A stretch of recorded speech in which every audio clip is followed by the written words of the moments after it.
Alors aujourd'hui, on explore un peu le monde du SEO, mais sous un angle, disons, moins habituel. Oui, on sort un peu des sentiers battus du SEO très réactif au jour le jour. Exactement, parce qu'on a mis la main sur des extraits de SEO 3.0, l'art de l'anticipation stratégique, et ça propose une vision assez différente. Ah oui, l'anticipation, c'est un grand mot. C'est ça.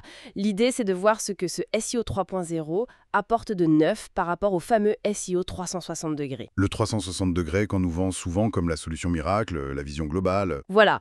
Mais la critique qu'on lit ici, c'est que c'est souvent un peu un fourre-tout, non? C'est un peu ça, oui. On additionne des services, un peu de contenu, une pincée de réseaux sociaux, du netlinking, une addition de services, c'est le terme utilisé. Exactement. Mais est-ce qu'il y a une vraie stratégie derrière? Une vision? Souvent, ça manque un peu de liant, de profondeur. Et c'est là que le SEO 3.0 entrerait en jeu, pour contraster. Bah oui, l'idée c'est pas d'ajouter encore des leviers, mais de composer, de penser la stratégie en amont, définir un axe fort, un socle. Composer. J'aime bien l'image.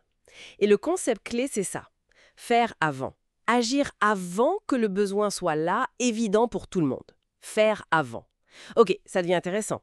Donc, on ne réagit plus, on anticipe. On prépare le terrain. C'est tout à fait ça. Il s'agit de détecter ce que l'auteur appelle les signaux faibles. Les signaux faibles, c'est-à-dire? Des intuitions. Pas seulement. Ça peut être des discussions émergentes dans des niches, des publications de recherche, des choses qui frémissent, quoi. D'accord. Et on fait quoi avec ces signaux faibles? Structure. On crée des entités de marque, peut-être discrètes au début, dans ces futures niches.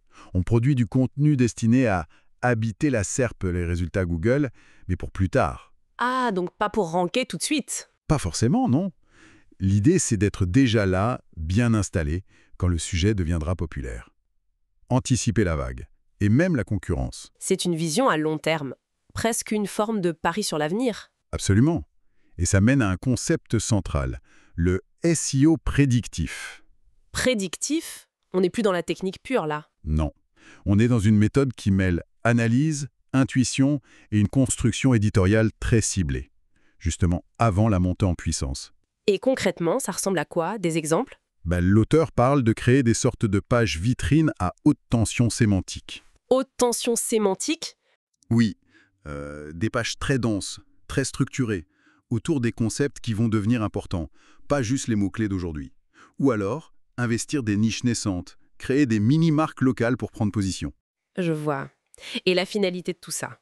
Si on oublie les classements immédiats, les KPI, foireux comme dit l'auteur, Ah oui, il n'aime pas trop les reporting Excel classiques. visiblement. Alors, on vise quoi? On vise la durée, construire un empire, une présence solide, créer des présences mentales. Des présences mentales. Oui, devenir la référence qui vient à l'esprit naturellement quand un sujet émerge. Bâtir des sphères d'influence éditoriale. C'est moins de bruit, plus d'impact profond. Un ancrage algorithmique durable. D'accord. Si on devait résumer la différence fondamentale entre les deux approches, d'après ce texte, bon, d'un côté, on aurait le SEO 360 degrés, plutôt une addition de leviers, assez réactif, très tactique. L'objectif, c'est la visibilité, souvent immédiate, ok.